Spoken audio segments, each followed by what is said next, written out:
There's been all this talk about Auburn's quarterback room and wide receiver room, offensive line. But the bottom line is, will the offense be better in 2022? We talk about it right here on Locked On Auburn. Zac, I actually just finished crushing some chicken farm, and I am freaking ready to rock and roll. You are Locked On Auburn, your daily podcast on the Auburn Tigers. Part of the Locked On Podcast Network, your team every day. Yes, welcome on into Locked On Auburn, your daily Auburn Tigers podcast. I'm your host, Zac Blackerby, and thank you so much for making Locked On Auburn your first listen every single day. It is a War Rapport Wednesday as we are joined by Mike G of a War Rapport. And man, I'm sure you guys are talking about the quarterback battle. You guys have had several of the quarterbacks on. And I think the big picture question of all of this, Mike G, is as we kind of talk about every little detail that we see in these videos and these short, 15 minutes of practice sessions that the media gets, we break all that down. It's like, okay, is the offense going to get better? I think we all feel pretty good about the defense. We may split hairs here and there about, some position groups, but as a whole, I think we feel better about the defense and the offense. But you're a numbers guy, much more of a numbers guy than me. I wanted to kind of go through some of these and say, okay, is Auburn going to take a step forward in this regard? I didn't tell you we were doing this. I'm just getting your raw reaction because that's what I love from you, Mike G. So is Auburn going to take a step forward at quarterback? I don't know. So let's look at it. So last year, Bo Nix threw for 2,294 yards. Obviously, he didn't start the full year. T.J. Finley threw for a little over 800. So Auburn's starting quarterbacks threw for about 3,000 yards because when Finley was in, he was at a starting role. He got very little yardage through the air in like backup quarterback role situations, right? Okay. So let's say 3,000 yards. Well, Auburn's starting quarterback, and this is just whoever is the starter. If it's T.J. Finley for 6 games, Calzada for 5, and somebody else for 1, however it breaks down. Well, the starting quarterback role eclipse 3,000 yards like it did last year. 100%. Okay. Yeah, I guarantee it will. Okay. Now think about this. With those two guys, he's both threw for over 2,000 yards. TJ chipped in 800. Their combined total as starters would have been good for about 4th in the SEC, right behind Matt Corral. Okay. So, we threw a lot out of necessity last year. We did. We weren't effective on the deep ball, so that hurt the numbers quite a bit. Right. But toward the end of the season, TJ was definitely unable to find a groove throwing the ball down the field, so that hurt numbers quite a bit. I don't think there's anywhere to go but up at the quarterback position. We've got a lot of talent in there. If Zach Calzada starts, I guarantee you we will eclipse 3,000 yards passing. So you feel better about that if Calzada starts than if Finley or Robbie Ashford or D. Davis start? Yes, 100%, because I've seen him do it. Yeah. I've seen him do it, and maybe a little recency bias there on my end, but I think that he's proven he can pass the ball at a high level in the SEC and against top tier competition. So he shredded Bama, and delivered them a loss last season. I think they're only their second one last season. Did they have 2 losses or 1 loss last season? Bama, they just lost A&M. Oh, yeah, right. Yeah, it was 1 loss going into the SEC championship, and then they won the SEC championship and then lost again in a national title game. So one of their 2 losses was delivered by Zach Calzada. Right. He's got a great arm. He's got a cannon. Once his other shoulder non-throwing shoulder gets healthy, I expect him to only get better. He, to me, pending spring right now in my mind, he is going to make a strong push for the starting job. Yeah. TJ Finley, let's say in a scenario where TJ Finley starts, right, Zach, again, nowhere to go but up for him either. I just think he's off to a strong start, by the way. I think that's worth noting. Yeah, he's off to a really good start. He's got a cannon of an arm, and I don't think at the lows that he saw last season, he didn't go through a spring with Auburn last season. He's going through a spring with his guys, and this in year 2, you can make significant strides if you do the work in the offseason. Now, I didn't tell you this, but last night we finished an interview with former Auburn quarterback Jason Campbell. Okay.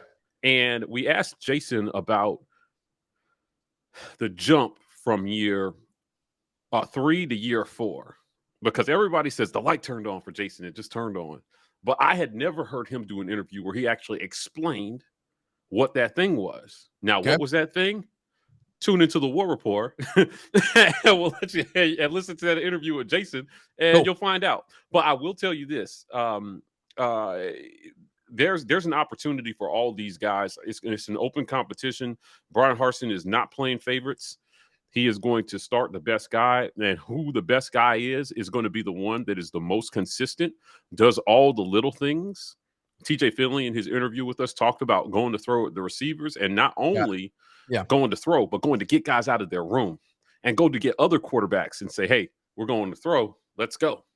Got it. So, the leadership has got to be there for the quarterback position, and I think that will translate to at least 3,000 yards passing in 2022. I'm right there with you. Starting quarterbacks in that starting role is about 58% completion percentage. I think that number will go up, personally. It has to. The attempts were 455 across the season, and that may go down, actually. That may go down some. I think your yards per pass will go up. Correct. Right. Yeah. You start completing, you hit the deep balls when they're there, and you'll see pass attempts go down, but you'll see yards either even out or go up. Yep. So I don't know. Again, we threw a lot out of necessity. We were out of balance because we were always getting behind. Bryan Harsin talked about it after every game. He said, I would ask him in the post-game pressers, I'd be like, what happened to the balance, coach? First 2 games, we look super balanced. Yeah. After that, not so much. Right. Yeah. And he said, after the first quarter, man, we get down and we just have to throw to get back in it. So I would expect more balance. And when you're hitting that deep ball, watch, Tank goes to work. And all of a sudden, if I could relate it to another sport, it's like a basketball player when the hoop just looks huge and the ball is just going through. That's what it can be like for a quarterback in an offense when you find a groove, down the field. Everything just looks easy. The game slows down and your proverbial hoop looks huge, and he's just making throws and having fun playing football. Yep.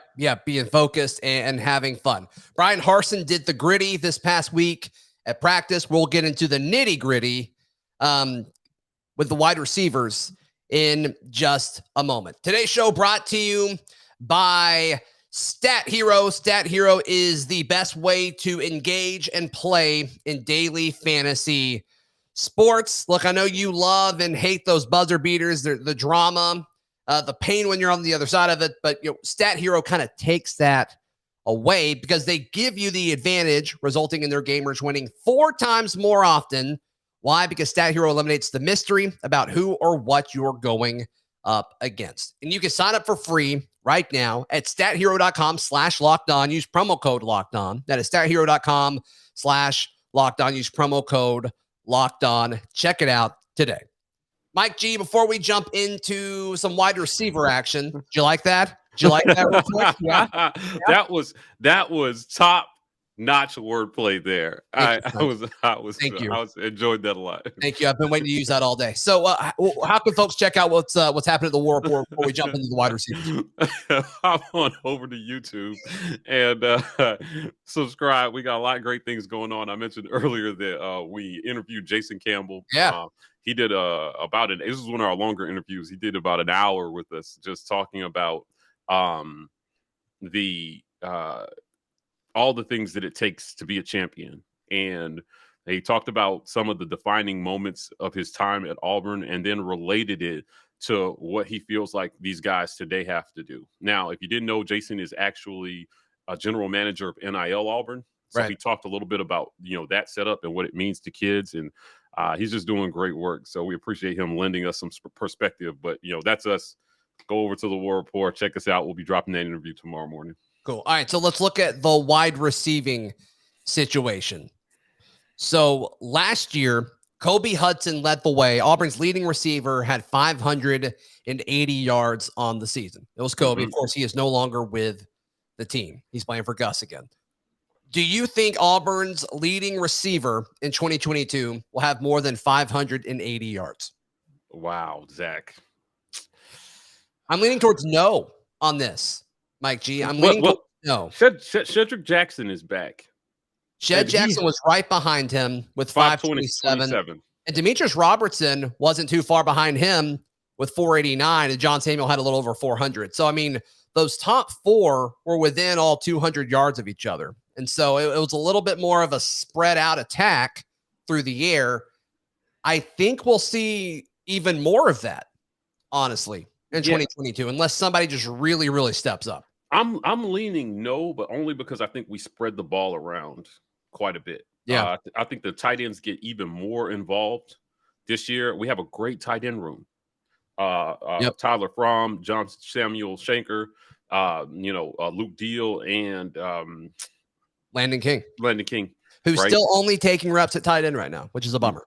Man, I think this is a great room. Lots of talent there, and they'll take some catches away from those receivers in possession scenarios where we need a first down and they can sit down in a pocket and just get a first down for their team. Those guys have great hands. I think Landon King showed a lot of promise.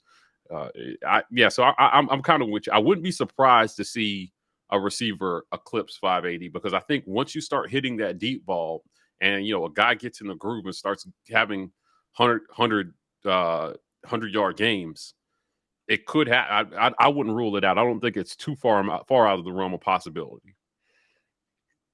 Yeah, I'm there with you. And then with the, you mentioned John Samuel Shanker, the leading tight end caught 413 yards. I think that goes up. I agree. So, if John Samuel had a 500-yard season, that wouldn't shock me at all. And he's changing his number into a number in the 20s. And so that's exciting, I guess. It's going to take me a long time to get used to it. That's weird. But I'm excited about it. Did he say why? Did he say why the number? I don't know. Okay, all right. I don't think he's talked to anybody since that happened.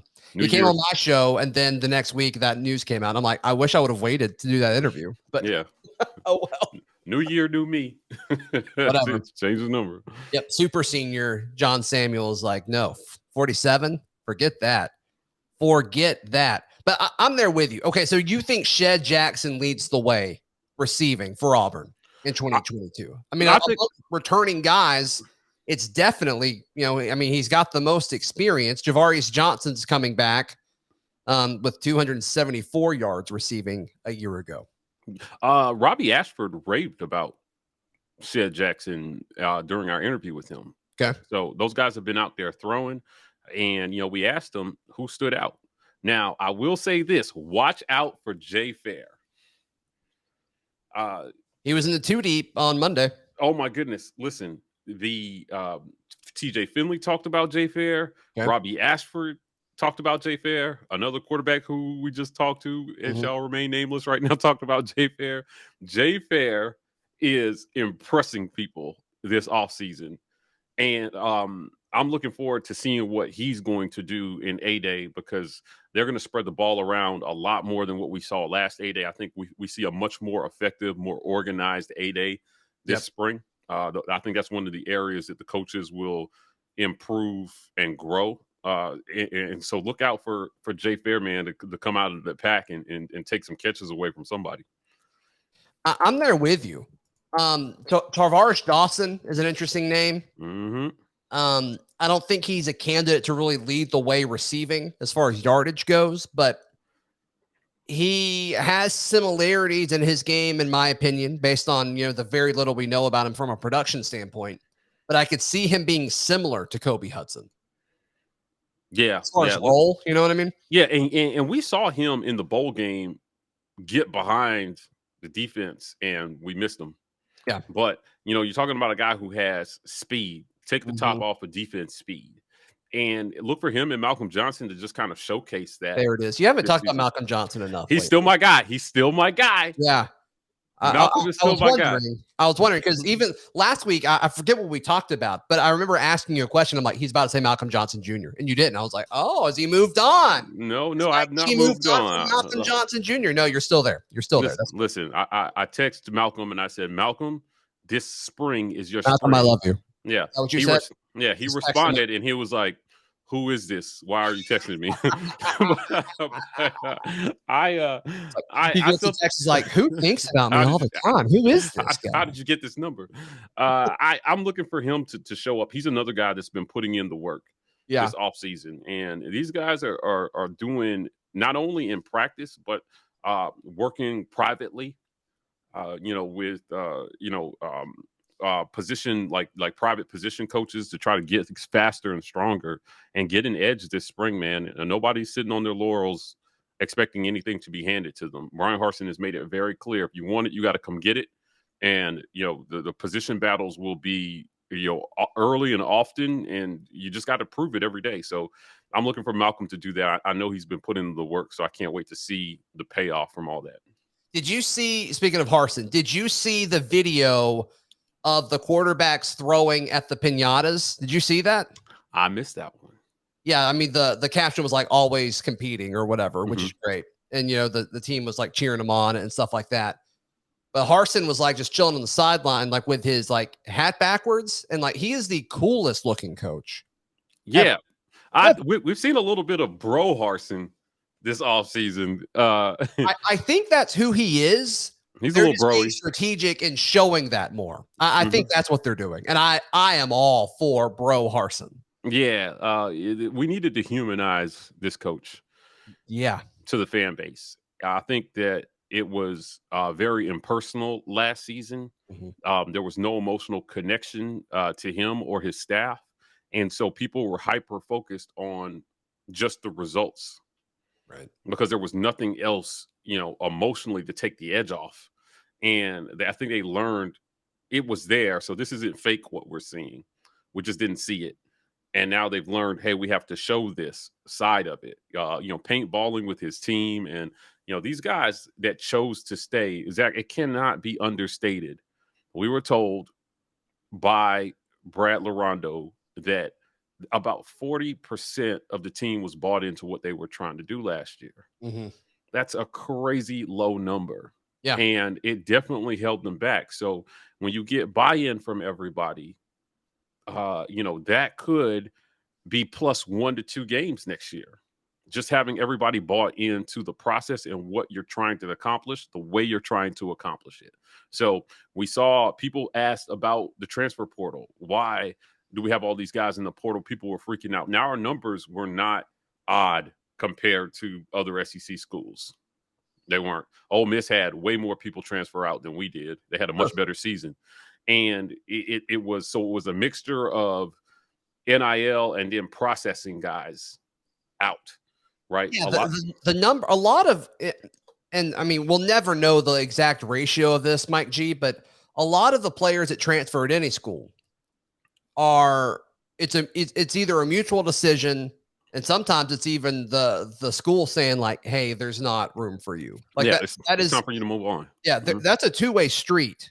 And so don't always assume it's bad. I'm there with you. I'm there. With you. Now, I think Auburn should have more people coming in than they have.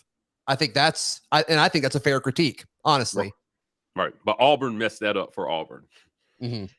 So, with the offseason drama did not help in that regard. So now, again, similar, we were supposed to be moving on from year one. Who is this coach? Why would I want to go there? Right. That's why recruiting waned until late. We had a late pickup because you had a brand new coach and recruits were in wait and see mode about who Bryan Harsin is and what is it going to look like on the field. Yeah. So we were supposed to be moving past that, and I think a lot of the drama set us back a little bit. But now we're back to football again, and he's kind of in the same place he was last offseason. He's just got a team that's all the way bought in. So, once those guys start to speak up and on those recruiting visits, when they get paired with current players, and they can talk about, listen, we did, this is not your buddy, this is your coach. And he's going to challenge you, and he's going to get the most out of you. And, Jason Campbell said during his interview with us last night, he said, man, every great player I ever knew wanted to be coached hard. They wanted to be challenged. They wanted to be told, you can do better. And I think we had guys on this team that couldn't take that hard coaching last year. Yeah, and obviously you don't want that. Obviously you don't want that. So we'll see. We'll see what it happens. All right, there's a few more numbers I want to get your opinion on if they go up or down in 2022. Something I hate when it goes down is my car, my vehicle. When it goes down, I'm just like, I can't go anywhere. And so I choose to go with the most reliable option in getting it fixed, or at least the parts to make sure it's fixed, by going to rockauto.com. It's so fast and easy and affordable. Check out rockauto.com and you'll see that their prices are 30%, 50%, sometimes even 100% cheaper than a lot of their competitors. It's a family business. They've been serving do-it-yourselfers for over 20 years. Go explore their easy-to-use website and find the solution for all your auto parts needs. Go to rockauto.com right now and see all the parts available for your car, truck, or SUV. Right, Locked On Auburn in there. How did you hear about us box? So they know that we sent you. Amazing selection, reliably low prices, and all the parts your car will ever need. That's at rockauto.com. Also, want to give some love to our friends at Fetch Me Home Delivery. They have been in the delivery game before it was cool throughout the Auburn, Opelika, and Lee County area. These are Auburn University people, and we all know that Auburn supports Auburn. And so if you're in the Auburn, Opelika, and Lee County area, download the free Fetch Me app or go to fetchmedelivery.com, and you can see all of their partner restaurants throughout the area. And also, if you want alcohol delivered anywhere throughout East Alabama, fetchmealcohol.com. They're the first company throughout East Alabama to take advantage of Alabama's new alcohol delivery laws, and they are knocking it out of the park. So that is fetchmedelivery.com for your food delivery, or fetchmealcohol.com for your alcohol delivery. We've got a few minutes left here with Mike G of the War Rapport, and we got to end with the rushing attack. Tank Bigsby last year, 1,099 yards, which when you look at the amount of separation he had consistently, that was pretty incredible. It's pretty incredible. You got to think, Mike G, that number goes up in 2022. You've got to think that. Run blocking was an issue. So this is what I'll be interested to see how we progress. It won't be about Tank if that number doesn't go up. It's going to be about run blocking. I think, he's going to be a year stronger, a year smarter, a year more savvy. Hopefully the same is true of our offensive line. They were better in pass protection than they were on run blocking last year. Right. So this offseason, you got to get down there and figure out how to play smash mouth football. You got to move guys off the line, and you got to open up gaps and holes for your running back, because too many times last year, Zach, Tank was having to dodge a guy a yard deep in the backfield just to get back to the line of scrimmage. And even in the bowl game, man, he's doing John Madden spin moves and just amazing things that we're glad that he can do that. But I'd like to see him whip that stuff out when a defender makes a great play. Yeah. And then he just makes a better play, rather than my line failed and now I got to not make this a negative play. Mm-hmm. Right. So getting behind the chains on first and second down will really kill this offense. So when we line up and we run the ball on first down, you've got a running back that, with average run blocking should be able to go get you 3.5 yards every time. With Tank Bigsby. Yeah, absolutely. Yeah. And I think some of the play calling hurt Tank last year. I think it hurt Bo, and I think it hurt Tank. And so, we see the upside with a Bryan Harsin called offense, or, Eric Kiesau schemed offense, however we want to break that down. I think the upside is there for Tank, because I think we assume it's going to be more of that, all of the cliches that we heard when Harsin was here, the 4th and goal mentality, the 1-0, blue collar type running attack. If all of that stuff impacts the offense, you got to think Tank Bigsby benefits from it. Right. So, And then the other one and I think this is an interesting conversation because I know you love Jarquez Hunter. I love Jarquez Hunter. There's a lot to love about him. He had 89 carries for 593 yards. But last year, Mike G, 96 of his yards came from one run. And I don't want to take that away from him. Yeah, I mean, obviously, you know, if you bust a 90-yard run, like you deserve to have that. But just as far as the scope of the season, if you do take that out, like it's not a great season by any stretch of the imagination. And so that is one that I'm curious about. If you look at what he did last season, did some good things for a true freshman. Came in, surprised a lot of people with his ability. You know, he's got good speed in the open field. He's powerful back. You're talking about a guy who squats plus 600 pounds, so he can get things moving, but maybe wasn't that great at making people miss in the backfield. And when run blocking started to wane, it really hurt Jarquez Hunter's numbers. Yeah. So, you know, with a decent offensive line, I expect to see him improve as well. You know, when you open up holes for him, he can hit it hard. He was part. You know, Bo had a great game versus LSU, but on that last scoring drive, Jarquez Hunter took us all the way down the field, making moves on guys, stiff arms. You know, he did some great things to help save that game as well. And you know, as the season went on, you saw less of it because run blocking got progressively worse. It was tough, man. It was tough to watch that train wreck. Sure. So, you know, similar to Tank, I think a lot of what we see from him will depend on the progression of that offensive line at that particular discipline, which is run blocking. Can we be more smash mouth? Can we move guys off the line of scrimmage? And can we open up holes to give these backs a chance to use their talent? You know what it's like, Zach? It's like when your quarterback throws the ball, and he gets it there, but it's inaccurate. If you got to use all your talent just trying to catch it because it's inaccurate, you're not going to, you know what I mean? I'm not going to be able to see the other end of that talent, you know, about what a guy can do with the ball in the open field. It's the same for the running backs. If they got to use all their talent just to miss a guy behind the line of scrimmage, we don't get to see them showcase the rest of their talent. You know, and this is the SEC. You know, you give away a step and you give defenders a chance to recover. They're going to do it.